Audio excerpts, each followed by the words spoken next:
Hello guys! Welcome to Sowji small kitchen. ఈరోజు కమ్మకమ్మని కూర అండి. ఏం కూర అనుకుంటున్నారు? బీరకాయ టమాటా కూర అండి. బీరకాయ టమాటా కూర గనక ఇలా వండుకొని వేడి వేడి అన్నంలో పెట్టుకొని తింటుంటే ఉంటుంది చూడండి, మామూలుగా ఉండదు. సూపర్ అంటే సూపర్‌గా ఉంటుంది. మనం అన్నం కంటే ఎక్కువగా బీరకాయ టమాటా కూరని తినేస్తామంటే అంత టేస్ట్‌గా ఉంటుంది. ఈ కర్రీ అన్నంలోకే కాదండి, చపాతీలోకి కూడా చాలా బావుంటుంది. ఎందుకంటే నైట్ డిన్నర్‌లోకి మనం చపాతీ చేసుకున్నప్పుడు ఈ బీరకాయ టమాటా కర్రీ పెట్టుకొని తింటుంటే చాలా అంటే చాలా బావుంటుందండి. కంపల్సరీ ట్రై చేయండి. చాలా ఈజీ ప్రాసెస్‌లో చేసుకోవచ్చు. అందుకోసం బీరకాయ పైన ఉన్న పొట్టంతా తీసేసి చిన్న చిన్న పీసులాగా కట్ చేసుకోండి. అలాగే టమాటాలను కూడా చిన్న చిన్న పీసులాగా కట్ చేసుకోండి. టమాటాలనేవి పండు టమాటాలైతే కర్రీ అనేది చాలా టేస్ట్‌గా ఉంటుంది కాబట్టి బాగా పండిన టమాటాలు తీసుకోండి. అలాగే తాలింపు కోసం ఆనియన్స్, పచ్చిమిర్చిని కూడా కట్ చేసి పక్కకు పెట్టుకోండి. ఇప్పుడు తాలింపు చేసుకోవడానికి గ్యాస్ పైన ఒక ప్యాన్ పెట్టి అందులో కొంచెం ఆయిల్ వేసుకోండి. ఆయిల్ అంటే ఎక్కువ ఆయిల్ వేసుకోవాల్సిన అవసరం లేదండి. కొంచెం ఆయిల్‌తోనే మంచి టేస్టీ కర్రీ చేసుకోవచ్చు. ఆయిల్ వేసిన తర్వాత ఆయిల్ హీట్ అయ్యేంత వరకు వెయిట్ చేయండి. ఆయిల్ హీట్ అయిన తర్వాత తాలింపు దినుసులు అలాగే కట్ చేసి పెట్టుకున్న ఆనియన్స్, పచ్చిమిర్చిని కూడా వేసుకోండి. ఆనియన్స్, పచ్చిమిర్చి అనేవి ఈ ఆయిల్‌లో కొద్దిగా లైట్‌గా ఫ్రై అయ్యేంత వరకు ఫ్రై చేసుకోండి. ఇవన్నీ కూడా కొద్దిగా లైట్‌గా ఫ్రై అయిపోయిన తర్వాత అందులో పసుపు కూడా వేసుకోండి. ఉప్పు వేసిన తర్వాత ఎక్కువసేపు ఆయిల్‌లో ఫ్రై చేయొద్దండి. ఎక్కువసేపు ఆయిల్‌లో ఫ్రై చేస్తే మనకు పసుపు అనేది కలర్ చేంజ్ అవుతుంది. అందుకోసమే పసుపు వేసిన వెంటనే కట్ చేసి పెట్టుకున్న బీరకాయ ముక్కలు అలాగే టమాటా ముక్కలు కూడా వేసుకోండి. మనం టమాటా, బీరకాయ ముక్కలు వేసిన తర్వాత బాగా కలుపుకోవాలండి. ఈ తాలింపంతా కూడా ఈ బీరకాయ ముక్కలకు, ఈ టమాటా ముక్కలకు బాగా పట్టేటట్టు మనం కలుపుకోవాలి. ఇలా కలుపుకుంటేనే మనకి ఈ బీరకాయ ముక్కలు అలాగే టమాటా ముక్కలు కూడా ఆయిల్‌లో తొందరగా మగ్గిపోతాయన్నమాట.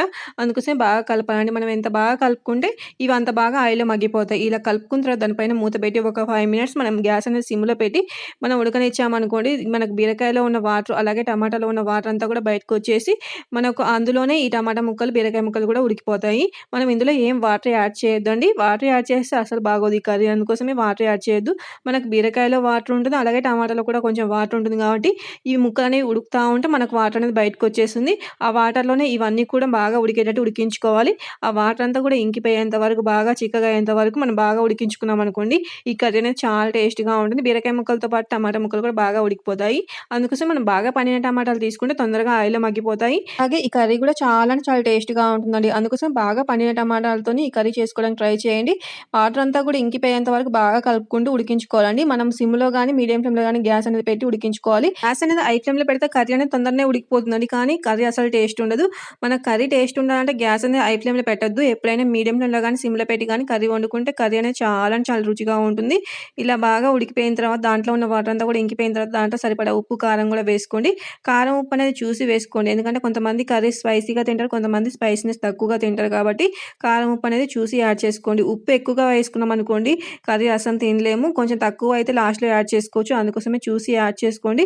ఇలా కారం, ఉప్పు వేసుకున్న తర్వాత బాగా కలుపుకోవాలండి. ఆ కారం, ఉప్పు అంతా కూడా ఈ బీరకాయ ముక్కలకు, టమాటా ముక్కలకు బాగా పట్టేటట్టు బాగా కలుపుకోండి. అలా కలుపుకుంటే ఈ కర్రీ అనేది చాలా టేస్ట్‌గా ఉంటుంది. మనం బాగా కలుపుకొని దానిపైన మూత పెట్టి మనం గ్యాస్ అనేది సిమ్‌లో పెట్టి ఒక 5 మినిట్స్ వదిలేసామనుకోండి, ఎంతో యమ్మీ యమ్మీ మనకు బీరకాయ టమాటా కర్రీ అనేది రెడీ అయిపోతుంది. మనం ఎప్పుడైనా సరే అండి కారం, ఉప్పు వేసిన తర్వాత ఎమ్మటే గ్యాస్ ఆఫ్ చేయొద్దు. ఒక 5 మినిట్స్ అనేది మనం గ్యాస్ సిమ్‌లో పెట్టి ఉడకనిస్తేనే మనకు కారం, ఉప్పు అంతా కూడా ఈ బీరకాయ ముక్కలకు అలాగే ఈ టమాటా ముక్కలకు పట్టేసి కర్రీ అనేది చాలా రుచిగా ఉంటుంది.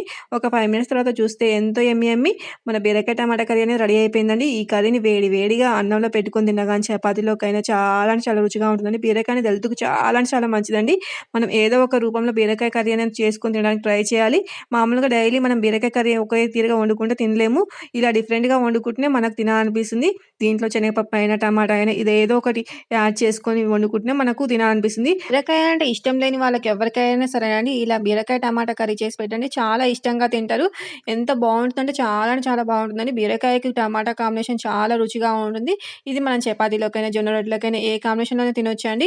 బీరకాయ అనేది హెల్త్‌కి చాలా మంచిది కాబట్టి వీక్లీ 3 టైమ్స్ అయినా తీసుకోవడానికి ట్రై చేయండి. బీరకాయ కర్రీ అనేది చాలా ఫాస్ట్‌గా అయిపోతుందండి. మనం వేరే కర్రీ ఏ కర్రీ వండుకోవాలన్నా టైం ఎక్కువ పడుతుంది కానీ ఈ బీరకాయ అనేది తొందరగా అయిపోతుంది. టేస్ట్ కూడా అంతే బావుంటుంది కాబట్టి చాలా సింపుల్ ప్రాసెస్‌లో వండుకోండి. అలాగే మీకు గనక మన ఛానల్ నచ్చినట్లయితే లైక్ చేయండి, షేర్ చేయండి. అలాగే సబ్స్క్రైబ్ చేసుకోవడం మర్చిపోకండి. మన ఛానల్‌లో మంచి మంచి కుకింగ్ వీడియోస్‌ని చూడండి. మన ఛానల్ సపోర్ట్ చేయండి.